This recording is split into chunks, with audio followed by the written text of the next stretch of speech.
ये कहानी है एडी मोरा की, जो कुछ दिनों पहले तक एक स्ट्रगलिंग और बेरोजगार राइटर था। लेकिन एक दिन उसे एक ऐसी दवाई मिली जिसे खाकर उसके दिमाग की 100% क्षमता अनलॉक हो गई, जिसका इस्तेमाल करके उसने इतने पैसे कमाए कि वो कुछ ही हफ्तों में दुनिया के रिचेस्ट लोगों में शामिल हो गया। और तब से उसकी पूरी जिंदगी बदल गई। लेकिन इतनी जल्दी अमीर बनने की वजह से उसके पीछे कुछ ऐसे पावरफुल लोग पड़ गए जो उसे मारना चाहते थे। इसलिए वो अब यहाँ एक बिल्डिंग के टॉप फ्लोर से कूदने वाला था। और तब वो अपनी कहानी बताना शुरू करता है। एडी कुछ महीनों पहले एक बेरोजगार और स्ट्रगलिंग लाइफ जी रहा था। उसने अपनी बुक छापने के लिए एक पब्लिशर से पैसे भी एडवांस में लिए थे, पर अभी तक उसने उस बुक के एक पन्ने को भी नहीं लिखा था। वो हमेशा बुक लिखने की कोशिश तो करता है, पर उसके दिमाग में कोई आइडियाज ही नहीं आते थे, जिस वजह से वो कुछ भी नहीं लिख पाता था। और हमेशा ही वो अपने रूम में पड़ा रहता और टीवी देखता रहता। उसकी ऐसी हालत देखकर उसकी गर्लफ्रेंड लिन भी उससे ब्रेकअप करना चाहती थी, क्योंकि एडी अभी तक उसके ही पैसों से जी रहा था और वो कुछ नया काम भी नहीं करना चाहता था, जिससे लिन समझ जाती है कि एडी कभी भी अपनी लाइफ में कुछ नहीं करने वाला। और उसे भी अब एक जॉब मिल गई थी, इसलिए वो एडी के साथ ब्रेकअप कर लेती है। एडी उसे रोकने की कोशिश करता है और उसे कहता है कि वो उससे बहुत प्यार करता है, लेकिन फिर भी वो उसे छोड़कर चली जाती है। जिसके बाद एडी जब अपने घर जा रहा था तो रास्ते में उसे अपने कॉलेज का एक दोस्त वर्नन मिलता है, जो उसकी एक्स वाइफ का भाई था। दरअसल एडी को कॉलेज में मेलिसा नाम की लड़की से प्यार हो गया था और उन दोनों ने शादी कर ली थी, पर उनकी शादी ज्यादा दिन तक नहीं टिक पाई। अब यहाँ वर्नन जब उससे मिलता है तो वो उससे बात करने के लिए अपने साथ एक बार में ले जाता है, जहाँ एडी उससे अपनी एक्स वाइफ के बारे में पूछता है। तो वर्नन उसे बताता है कि उसने दूसरी शादी कर ली है, पर वो शादी भी ज्यादा नहीं टिकी। फिर वो उससे उसके बारे में पूछता है, तो एडी उसे बताता है कि वो एक बुक लिखने की कोशिश कर रहा है, पर उसके दिमाग में कोई आइडिया ही नहीं आ रहा है, जिस वजह से वो कुछ भी लिख नहीं पा रहा है। तब वर्नन उसे कहता है कि मेरे पास कुछ ऐसा है जो तुम्हारी मदद कर सकता है। जिसके बाद वो उसे एक ट्रांसपेरेंट पिल देता है, पर एडी उसे लेने से मना कर देता है, क्योंकि वर्नन पहले एक ड्रग डीलर था और एडी को लग रहा था कि ये भी कोई ड्रग ही है। तब वर्नन उसे बताता है कि वो अपने पुराने धंधे छोड़ चुका है और वो अब एक फार्मा कंपनी के लिए काम करता है और ये दवाई उसी कंपनी ने बनाई है। फिर वो उसे बताता है कि इस दवाई से दिमाग के रिसेप्टर्स खुल जाते हैं, जिससे दिमाग की 100% क्षमता अनलॉक हो जाती है। जहां आम इंसान अपनी पूरी जिंदगी में दिमाग का सिर्फ 20% इस्तेमाल कर पाता है, लेकिन इस दवाई को लेने के बाद वो अपने दिमाग का 100% इस्तेमाल कर सकता है। लेकिन एडी को उसकी बातों पर फिर भी भरोसा नहीं होता। तब वर्नन उसे कहता है कि इस दवाई के सारे लैब टेस्ट भी पूरे हो चुके हैं और अगले साल उसकी फार्मा कंपनी इसे मार्केट में लॉन्च करने वाली है और इसकी एक पिल की कीमत $800 है। जिसके बाद वो एडी को वो पिल जबरदस्ती थमाकर चला जाता है। फिर एडी जब यहाँ से घर जा रहा था तो वो सोचता है कि उसकी लाइफ पे एल तो पहले से लगे पड़े हैं, तो इस मामूली पिल से क्या ही हो जाएगा, इसलिए वो उसे खा लेता है। जिसके बाद वो जब अपने घर पहुंचता है तो वहाँ उसकी लैंडलॉर्ड आई हुई थी, जो उसे किराए के लिए बहुत डांटने लगती है और उसे कहती है कि तुम अपनी लाइफ में कुछ भी नहीं कर पाओगे। लेकिन तभी एडी को उस पिल का असर होना शुरू हो जाता है। उसे चक्कर आने लगते हैं और वो छोटी से छोटी चीजों को नोटिस करने लगता है। तब उसे उस लेडी के बैग में लॉ की एक बुक दिखाई देती है, जिससे वो समझ जाता है कि वो लॉ कॉलेज में पढ़ रही है और उसने इस किताब को भी कई सालों पहले एक हॉस्टल के कमरे में देखा था, जो उसके अनकॉन्शियस माइंड ने नोटिस कर लिया था। और अब इस दवाई की वजह से उसे अपनी जिंदगी की छोटी से छोटी चीजें जो भी उसके अनकॉन्शियस माइंड ने नोटिस किया था, वो सारी चीजें याद आ रही थी। अब यहाँ वो उस लेडी से बात करता है तो उसे समझ आता है कि वो इतना ज्यादा इसलिए डांट रही है क्योंकि वो अपने असाइनमेंट को लेकर परेशान है। तो वो अब उसे एक दूसरी बुक सजेस्ट करता है और जितना भी उसे लॉ के बारे में नॉलेज था वो सारी चीजें बताने लगता है और फिर उसके असाइनमेंट को भी पूरा करके उसकी मदद करता है। जिसके बदले में वो लेडी उसे अपने असाइनमेंट दिखाने के लिए अपने कमरे में ले जाती है। फिर जब एडी यहाँ से अपने घर जाता है तो वो अपने रूम की गंदी हालत देखकर तुरंत सफाई करने लग जाता है, जिस बात से एडी खुद भी हैरान था, क्योंकि आज तक उसने कभी अपनी जिंदगी में रूम की सफाई नहीं की थी। वो हमेशा वैसे ही गंदी हालत में बैचलर की तरह रहता था। और अब उसे समझ में आता है कि जो कुछ भी जानकारी उसके दिमाग में है वो सारी जानकारी उसके अनकॉन्शियस माइंड ने नोटिस पहले ही की थी और उसने अपनी जिंदगी में जो कुछ भी देखा या पढ़ा था उन सारी चीजों की जानकारी उसके दिमाग में आती जा रही थी। और फिर एडी सफाई करके सीधा अपनी बुक लिखने के लिए बैठ जाता है और देखते ही देखते वो अपनी बुक का फर्स्ट हाफ 90 पन्नों का लिख देता है और फिर सो जाता है। लेकिन अगले दिन जैसे ही उसकी आंख खुलती है तो दवाई का असर भी अब खत्म हो चुका था। उसका दिमाग अब पहले की ही तरह चलने लगा था। जिसके बाद वो अपनी बुक का फर्स्ट हाफ लेकर पब्लिशर को दिखाने ले जाता है, जहां पब्लिशर को उसकी बुक पर ज्यादा इंटरेस्ट नहीं था। तब एडी उसे कहता है कि वो इस बुक के पहले 3 पन्नों को पढ़ ले, अगर उसे पसंद नहीं आई तो मैं एडवांस वापस कर दूंगा। ऐसा कहकर वो अपने घर आ जाता है, जहाँ वो देखता है कि पब्लिशर के उसके फोन में बहुत सारे वॉइस नोट आए हुए हैं। वो उसकी बुक को पढ़ के बहुत ज्यादा एक्साइटेड हो गई थी और वो चाहती थी कि एडी जल्द से जल्द उस बुक को कंप्लीट करके उसके पास लाए, जिससे एडी बहुत खुश होता है। पर अब उसके पास वो पिल नहीं थी और एडी चाहता था कि वो अपने दिमाग का फिर से पूरा इस्तेमाल करे, इसलिए वो वर्नन के घर उस पिल को लेने के लिए जाता है। लेकिन जब वो वर्नन से मिलता है तो यहाँ वर्नन को किसी ने बहुत बुरी तरह से पीटा था।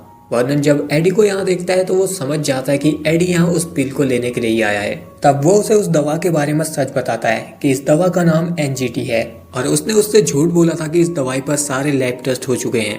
असल में ये एक ड्रग था जिसके बारे में वर्नन के सिवा किसी को नहीं पता था कि ये किसने बनाया है। लेकिन ये सब जानने के बाद भी एडी को वो दवाई चाहिए थी। तो तब वर्नन उसे कहता है कि तुम्हें मेरे लिए पहले लॉन्ड्री से कपड़े और खाना लाना होगा, जिसके बाद मैं तुम्हें एनजीटी पिल दे दूंगा। तो फिर एडी जल्दी से उसके लिए कपड़े और खाने पीने का सामान लेने के लिए चला जाता है।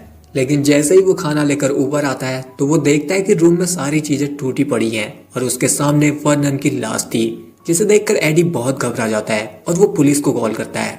अब यहाँ ये सब देखकर उसे समझ में आता है कि इस दवाई के पीछे और भी लोग पड़े हैं, पर उन्हें शायद वो दवाई नहीं मिली, इसलिए उन्होंने वर्नन को मार दिया।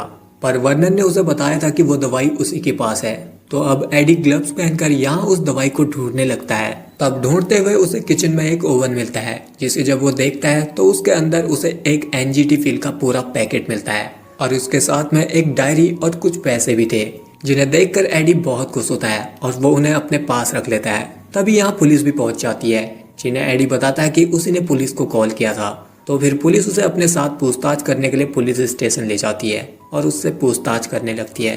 तब एडी उन्हें बताता है कि वर्नन उसकी एक्स वाइफ का भाई था और वो जब उससे मिलने वहां पहुंचा तो उसे पहले से ही किसी ने मार रखा था। तो फिर पुलिस ऑफिसर उसकी एक्स वाइफ मेलिसा को कॉल करके ये बात कंफर्म करता है और फिर जब एडी मेलिसा से बात करता है तो वो उससे मिलना चाहता था, लेकिन मेलिसा उससे मिलने से मना कर देती है, जिसके बाद पुलिस भी एडी को छोड़ देती है। और अब यहाँ उसके पास वो सारी पिल्स थी जिन्हें वो एक एक करके रोज लेने लग जाता है और फिर सबसे पहले वो अपनी बुक को कंप्लीट करके पब्लिशर को देता है, जिसके बाद वो नई नई चीजें एक्सप्लोर करने लग जाता है। वो कोई भी चीज को देख कर ही सीख जा रहा था और दुनिया की सारी लैंग्वेज भी अब उसे आने लगी थी। मैथ और कैलकुलेशन में तो वो जीनियस बन चुका था, जिसका इस्तेमाल करके वो जुआ और गैम्बलिंग करता है, जिनसे वो बहुत ज्यादा पैसे कमाता है। और फिर वो अपने नॉलेज के दम पर बहुत बड़े बड़े लोगों के साथ अपने कनेक्शन बनाने लग जाता है। उसके अंदर किसी भी चीज का अब डर नहीं था, वो हमेशा कॉन्फिडेंट में रहता है क्योंकि वो अब अपने दिमाग के बल पर कुछ भी कर सकता है। इसी तरह वो अपने नए नए दोस्तों के साथ एंजॉय करता रहता है। और फिर एक दिन जब वो अपने अमीर दोस्तों के साथ हॉलीडे पर था तो वो बिना डरे एक पहाड़ी से पानी में कूद जाता है और तब उसे समझ में आता है कि इन छोटे मोटे कामों के लिए वो नहीं बना है। और फिर वो डिसाइड करता है कि वो दुनिया का सबसे अमीर और पावरफुल आदमी बनेगा, जिसके लिए वो शेयर मार्केट का रास्ता चुनता है क्योंकि वो शेयर मार्केट से ही बहुत जल्दी पैसा कमा सकता है और बड़े बड़े अमीर लोगों के साथ मिल सकता है। तो फिर वो सबसे पहले शेयर मार्केट के ऊपर अपनी रिसर्च करता है और उसे समझने की कोशिश करता है, जिसके बाद वो वर्नन के उन $800 को शेयर मार्केट में इन्वेस्ट करके एक ही दिन में $2000 बना देता है और उसके अगले दिन वो उनसे $7500 बना लेता है। पर इतना भी उसके लिए काफी नहीं था। वो समझ जाता है कि अगर उसे मार्केट से बहुत ज्यादा पैसे कमाने हैं तो इन्वेस्टमेंट भी ज्यादा करनी होगी, इसलिए वो अब केनेडी नाम के एक गैंगस्टर से $1,00,000 उधार लेने पहुंचता है।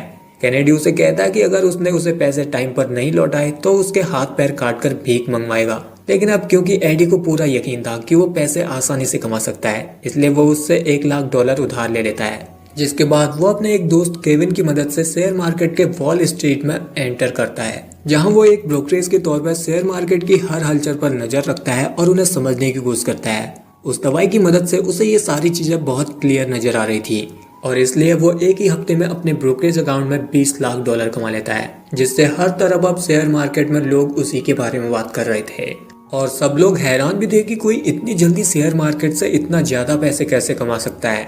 फिर घर पहुंचने पर केविन उसे कॉल करके बताता है कि वॉल स्ट्रीट का सबसे बड़ा फाइनेंस इन्वेस्टर उससे मिलना चाहता है। इसके बाद अब एडी फिर से अपनी गर्लफ्रेंड लिन से मिलता है, जो एडी को पूरी तरह बदला हुआ देखकर बहुत खुश होती है। तब एडी उससे माफी मांगता है क्योंकि उसे समझ में आ चुका था कि उसकी पहले की जिंदगी उसने खुद ही खराब की थी। लिन ने तो हमेशा उसका साथ ही दिया था। जिसके बाद ये दोनों एक दूसरे से बात करते हैं और फिर दोनों फिर से एक साथ रहने का फैसला करते हैं। लेकिन अगले दिन ये दोनों जब बातें कर रहे थे तो एडी नोटिस करता है कि एक आदमी उनका पीछा कर रहा है। फिर घर पहुंचने पर भी एडी खिड़की से बाहर देखने लगता है कि वो आदमी अभी भी उसका पीछा कर रहा है या नहीं। जिसके बाद वो जब लिन के पास जा रहा था तो उसे कुछ होने लगता है। वो अचानक ब्लैकआउट हो जाता है और जब उसे होश आता है तो वो अपने अपार्टमेंट के बाहर था। उसे याद नहीं आ रहा था कि वो यहाँ अपने कमरे से बाहर कैसे आया। तब लिन उसे अंदर आने को बोलती है और एडी इस बात को इग्नोर कर देता है। जिसके बाद अब अगले दिन एडी वॉल स्ट्रीट के सबसे बड़े इन्वेस्टर कार्ल से मिलने के लिए जाता है, जहाँ केविन तो बहुत घबराया हुआ था, पर एडी एक नॉर्मल और कैजुअल मीटिंग की तरह उनसे मिलता है, जैसे कि ये उसका रोज का काम है। लेकिन यहाँ कार्ल के पार्टनर को इस बात पर यकीन नहीं हो रहा था कि कोई आदमी सिर्फ एक ही हफ्ते में $20 लाख शेयर मार्केट से कमा कैसे सकता है। उसे लगता है कि एडी एक फ्रॉड है। तो तब एडी उसके हर सवाल का अच्छे से जवाब देता है, जिससे कार्ल उससे काफी इम्प्रेस होता है और वो उसे बात करने के लिए अपने साथ कार में ले जाता है, जहाँ वो उसे कुछ कंपनियों की लिस्ट देकर उससे पूछता है कि तुम्हें इन्हें देखकर क्या लगता है। फिर एडी जब उस लिस्ट को देखता है तो उसे समझ में आता है कि कार्ल अपने कॉम्पिटिटर कंपनी के साथ मर्ज होने की सोच रहा है, जिससे कार्ल भी हैरान हो जाता है क्योंकि कोई इतनी जल्दी इसे समझ नहीं सकता था। इसलिए अब कार्ल उसे अपनी कंपनी के पार्टनरशिप मैनेजमेंट का काम देता है, जिसके बाद वो एडी को उसके घर छोड़ देता है। लेकिन एडी अपने घर नहीं जाना चाहता था। उसका दिमाग बहुत तेजी से चल रहा था और वो बहुत सारी चीजें एक साथ सीख रहा था, इसलिए वो उन चीजों को प्रोसेस करने के लिए शहर की तरफ चलता रहता है।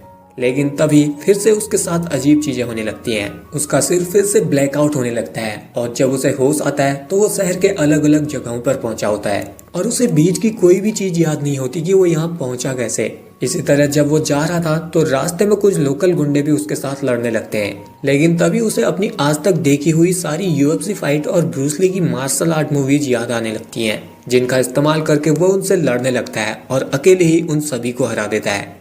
और फिर इसी तरह वो कई अलग अलग जगहों पर जाता रहता है, जहां वो अलग अलग लड़कियों से बात करता है और लोगों से मिलता है और आखिर में एक मॉडल के साथ इंटीमेट होता है। और फिर जब उसे होश आता है तो वो एक ब्रिज के पास था, जहां उसे अपने पिछले बिताए हुए 18 घंटे याद भी नहीं थे और वो बहुत थका हुआ था, इसलिए वो यहाँ से अपने घर जाकर सो जाता है। फिर अगले दिन जब उसकी आंख खुलती है तो यहाँ कार्ल ने उसे अपनी कंपनी की डीलिंग और मार्जिन की फाइलें बेची थी, जिन्हें वो देखने लगता है। लेकिन तभी उसे पता चलता है कि उसकी सारी पिल्स खत्म हो चुकी हैं, तो वो अब बिना NGT पिल्स लिए उन फाइलों को समझने की कोशिश करता है, लेकिन उन्हें देखकर अब उसे कुछ भी समझ नहीं आ रहा था। तभी उसे केविन का कॉल आता है, जो उसे जल्द से जल्द मीटिंग में पहुंचने के लिए कहता है। तब एडी उसे कहता है कि आज उसकी तबीयत बहुत खराब है, इसलिए वो मीटिंग में नहीं आ पाएगा। लेकिन केविन उसे कहता है कि अगर उसने आज की मीटिंग मिस की तो वो अपनी जिंदगी का सबसे बड़ा मौका खो देगा। तो फिर अब एडी बिना NGT पिल लिए कार्ल के साथ मीटिंग करने के लिए चला जाता है। लेकिन अब यहाँ वो पहले की तरह कॉन्फिडेंट नजर नहीं आ रहा था। वो बहुत घबराया हुआ था और उसका दिमाग भी कार्ल की बातों पर फोकस नहीं कर पा रहा था। कार्ल उसे बताता है कि उनकी कंपनी हैंग एडवुड नाम के बिजनेसमैन की कंपनी के साथ मर्ज होना चाहती है। हैंग कुछ सालों पहले तक एक आम सी जिंदगी जीने वाला इंसान था, लेकिन कुछ सालों में ही उसकी ग्रोथ फाइनेंस और शेयर मार्केट में इतनी तेजी से बढ़ी कि आज दुनिया की बहुत सारी कंपनियां उसके साथ मर्ज होना चाहती है। इसलिए वो अब एडी से भी हैंग के बारे में पूछता है, लेकिन यहाँ अब एडी उसकी बातों का ठीक से जवाब नहीं दे पाता। और तभी उसे यहाँ टीवी पर एक न्यूज दिखाई देती है, जिसमें बताया जा रहा था कि पुलिस को एक होटल में एक मॉडल की लाश मिली है और ये मॉडल वही लड़की थी जिसके साथ एडी पिछली रात सोया हुआ था, जिसे देखकर उसकी बेचैनी बढ़ने लगती है और उसका दिमाग भी सही से काम नहीं कर पा रहा था। इसलिए वो मीटिंग को छोड़कर बाहर आता है और बाहर आते ही उसे उल्टियां होने लग जाती हैं, जिसके बाद वो जल्दी से अपने घर पहुंचता है, जहां अब उसे समझ में आता है कि ये सब उस दवाई के साइड इफेक्ट की वजह से हुआ है। और अब उसे ये भी याद नहीं आ रहा था कि क्या सच में उसी ने उस लड़की को मारा है। तभी उसे उसकी एक्स वाइफ मेलिसा का कॉल आता है, जिसे भी अब पता चल चुका था कि एडी इतनी जल्दी अमीर बन चुका है, जिससे वो समझ गई थी कि उसके भाई वर्नन ने उसे भी वो दवाई दी होगी। इसलिए वो एडी से पूछती है कि क्या वर्नन ने उसे कोई दवाई दी थी। ये जानकर एडी उसे जल्द से जल्द मिलने के लिए कहता है, ताकि वो NGT पिल के बारे में और जान सके। जिसके बाद वो जब वर्नन की डायरी देखता है तो उसमें उसे और भी कस्टमरों के नंबर मिलते हैं जो उससे NGT पिल लिया करते थे। तो एडी अब उन सबको एक एक करके कॉल करने लगता है। तो उसे पता चलता है कि जिन्होंने भी वो दवाई ली वो सब उसके साइड इफेक्ट की वजह से मर चुके हैं, और जो मरे नहीं हैं वो या तो बीमार हैं या फिर कोमा में, और उन सबको भी स्टार्टिंग में चक्कर और उल्टियाँ होती थी। फिर एडी जब यहाँ उस डायरी के आखिरी नंबर पर कॉल करता है तो वो फोन उसी के पीछे बजता है। एडी जब पीछे देखता है तो ये वही आदमी था जो पहले उसका पीछा कर रहा था और इसी ने ही उस मॉडल को होटल में मारा था। तो वो अब यहाँ एडी का पीछा करके उसे पकड़ने की कोशिश करता है, लेकिन एडी उसे जैसे तैसे चकमा देकर यहाँ से भाग निकलता है, जिसके बाद वो जल्दी से मेलिसा से मिलने पहुंचता है, जो उसे देखते ही समझ जाती है कि एडी भी एनजीटी पिल ले रहा है। वो उसे बताती है कि ये दवाई मैंने भी ली थी, जिससे मैं पहले तो बहुत खुश हुई, लेकिन फिर वो उसके साइड इफेक्ट को झेल नहीं पाई, क्योंकि लंबे समय तक दिमाग का इस्तेमाल पूरी पोटेंशियल के साथ करने पर दिमाग भी थक जाता है, जिस वजह से उसे बहुत सारी बीमारियां होने लगी। और फिर जब उसने एनजीटी पिल को लेना बंद कर दिया तो उसका दिमाग पहले से भी ज्यादा कमजोर हो चुका था। वो किसी भी चीज पर ज्यादा देर तक फोकस नहीं कर पाती थी, और तब से वो आज तक बीमारी है। वो मरी इसलिए नहीं क्योंकि उसने दवाई का बहुत कम डोज लिया था। अब क्योंकि एडी एनजीटी का इस्तेमाल इतने लंबे टाइम से कर रहा था, तो मेलिसा उसे कहती है कि अगर तुम्हें जिंदा रहना है तो तुम्हें एनजीटी लेनी ही होगी, क्योंकि तुमने इसे अचानक से छोड़ा तो ये तुम्हारी जान भी ले सकती है।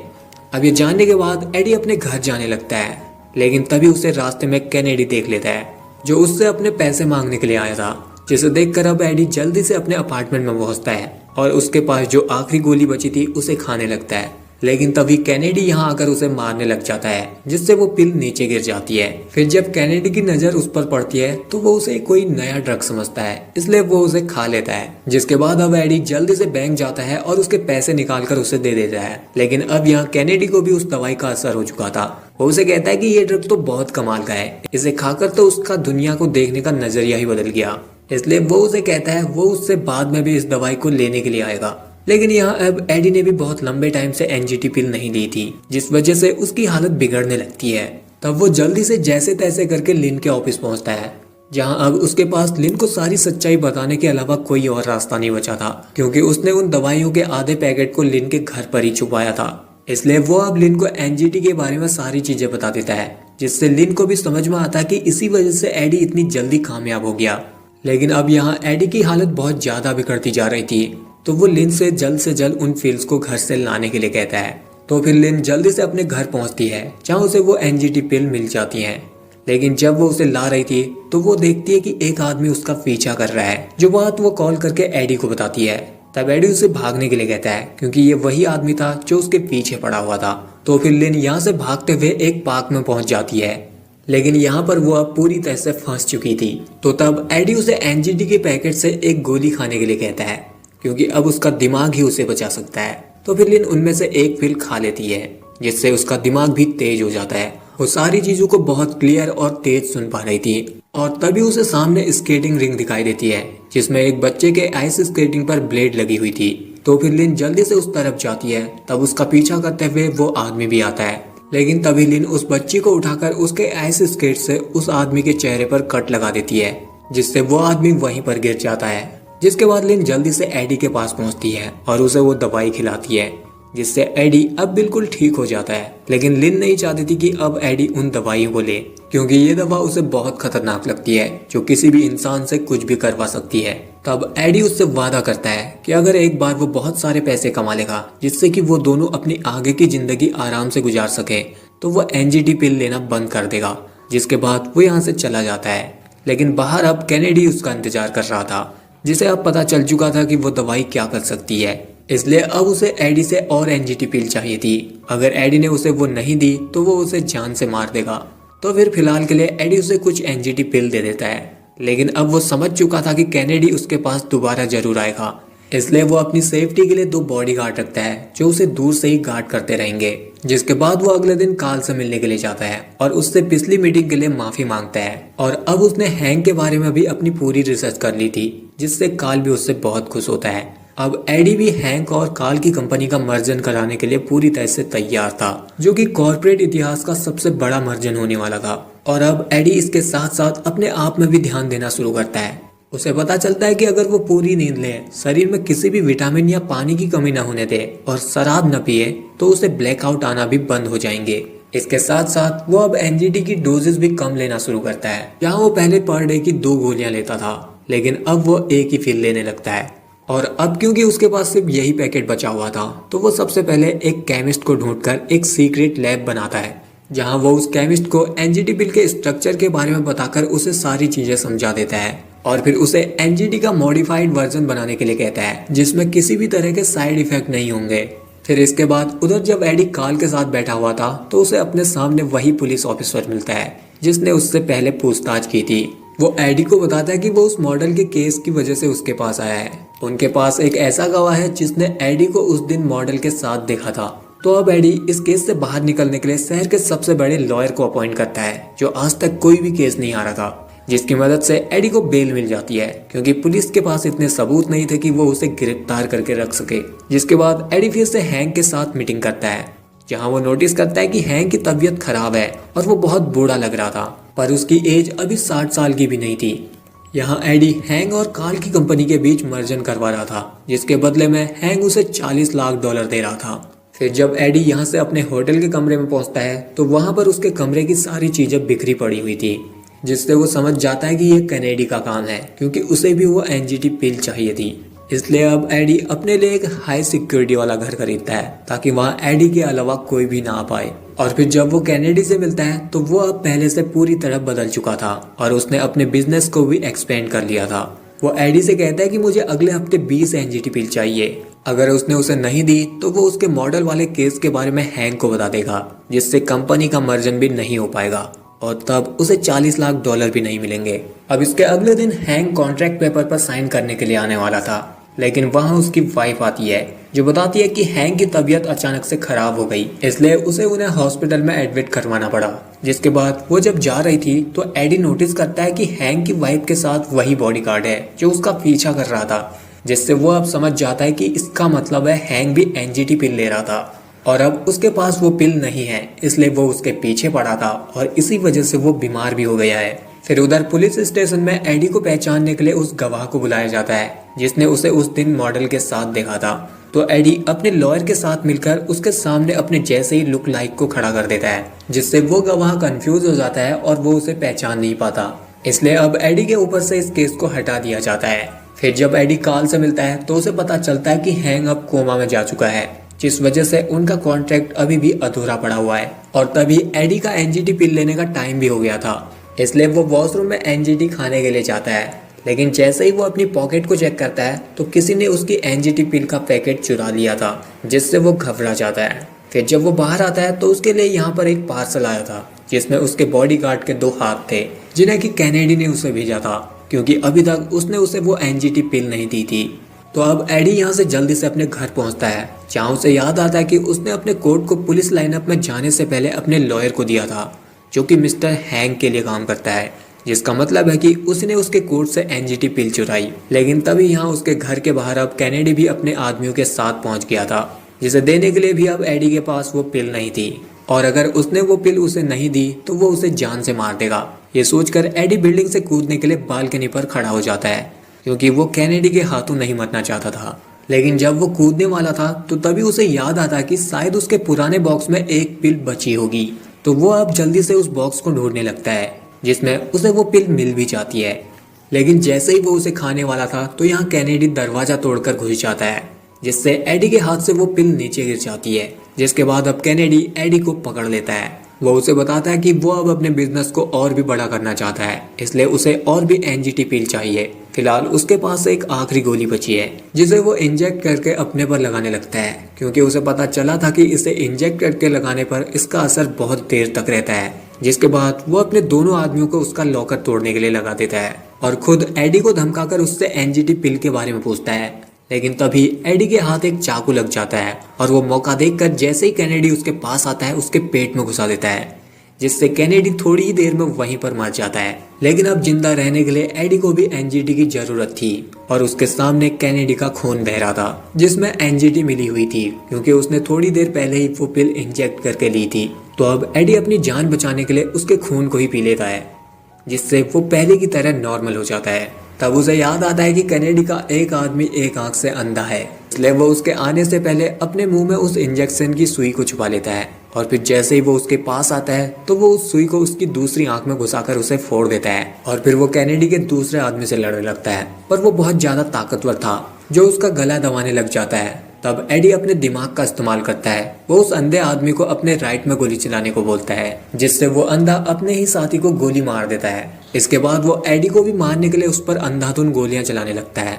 तब मौका देखकर एडी उसे भी मार गिराता है, जिसके बाद वो यहाँ से ऐसे ही निकल जाता है, क्योंकि यह घर पहले ही हथियारों के डीलर का था, जिससे यहाँ पुलिस को लगेगा कि ये सब लोग उसके क्लाइंट थे जिनके बीच लड़ाई हो गई थी और फिर उन्होंने एक दूसरे को ही मार दिया। लेकिन अब वहाँ हैंक की मौत हो चुकी थी। तब एडी उसके बॉडीगार्ड के पास जाता है और उसे बताता है कि हैंक के लॉर्ड ने उससे एनजीटी पिल चुरा ली थी, तो फिर हैंक की मौत कैसे हो गई।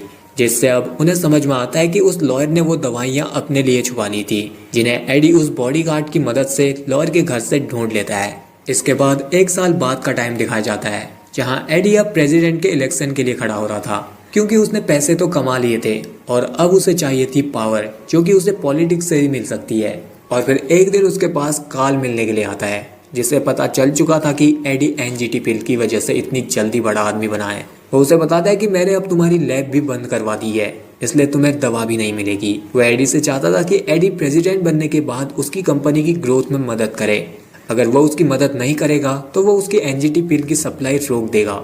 जिसके बाद वो जब यहाँ से जाने वाला था तो एडी उसे एक सच बताता है कि वो अब एनजीटी पिल नहीं लेता। उसने बहुत पहले ही एनजीटी के सारे साइड इफेक्ट को हटवा दिए थे।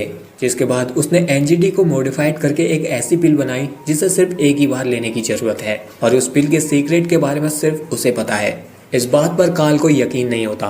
तब एडी उसे एक डेमो दिखाता है। वो कहता है कि अभी यहाँ एक कार का एक्सीडेंट होने वाला है, और उसके कहने के बाद कार का एक्सीडेंट भी हो जाता है।